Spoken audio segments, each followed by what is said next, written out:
Friends, આજે આપણે બનાવીશું ગુજ્જુ ફેમસ ખાટા ઢોકળા.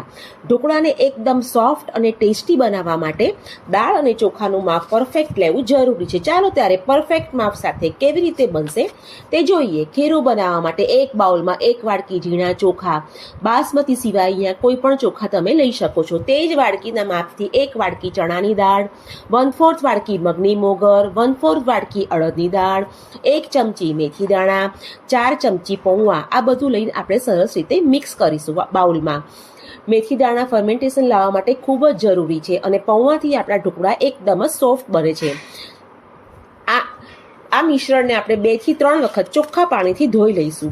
હવે બાઉલમાં પાણી ઉમેરી તેને 5 કલાક માટે પલાળીશું. 5 કલાક પછી આપણા દાળ ચોખા સરસ પલળી ગયા છે. હવે તેને પીસી લઈશું. મિક્સર જારમાં તેને 2 ભાગમાં પીસી લઈશું. દાળ ચોખાનું પાણી કાઢી અડધો ભાગ મિક્સર બાઉલમાં ઉમેરી તેમાં 2 ચમચી ખાટું દહીં અને જરૂર મુજબ પાણી ઉમેરી કરકરું ક્રશ કરી લઈશું. પછી તેને બાઉલમાં આપણે કાઢી લઈશું.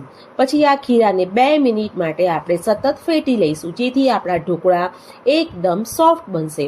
હવે તેને આપણે ઢાંકીને 6 થી 7 કલાક માટે આથો લાવવા માટે મૂકી દઈશું. 7 કલાક પછી આપણા ખીરામાં સરસ આથો આવી ગયો છે. તેમાં 2 ચમચી આપણે આદુ મરચાંની પેસ્ટ, ચપટી હિંગ, સ્વાદ પ્રમાણે મીઠું, ઢોકળા ખાટા મીઠા લાગે તે માટે 1 ચમચી ખાંડ, 2 ચમચી તેલ જે ઢોકળાને એકદમ સોફ્ટ બનાવે છે, આ બધું ઉમેરીને આપણે સરસ રીતે મિક્સ કરી લઈશું. સાઈડમાં ઢોકળિયામાં પાણી ગરમ કરવા મૂકી દઈશું. થાળીને તેલથી ગ્રીસ કરી લઈશું. ખીરા આપણે 2 ભાગમાં વહેંચી લઈશું. અડધા ખીરાને બાઉલમાં લઈ તેમાં 1 ચમચી ઈનો ઉમેરી તેને એક્ટિવેટ કરવા તેની ઉપર થોડું પાણી ઉમેરી બરાબર તેને હલાવી લઈશું. પછી તરત જ તેને થાળીમાં ઉમેરી દઈશું અને થાળીમાં આપણે ઉપરથી લાલ મરચું પાવડર સ્પ્રિંકલ કરીશું, થોડી કોથમીર પણ સ્પ્રિંકલ કરીશું. તેને ઢોકળિયામાં 10 થી 12 મિનિટ માટે સ્ટીમ કરવા મૂકી દઈશું. 12 મિનિટ પછી આપણે તેને છરીથી ચેક કરી લઈશું. ઢોકળા આપણા રેડી છે. બહાર કાઢી તેને 2 થી 3 મિનિટ માટે ઠંડા થવા દઈશું અને પછી તેને કટ કરી લઈશું.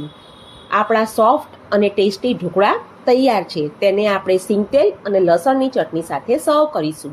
જો તમને મારા ખાટા ઢોકળાની રેસીપી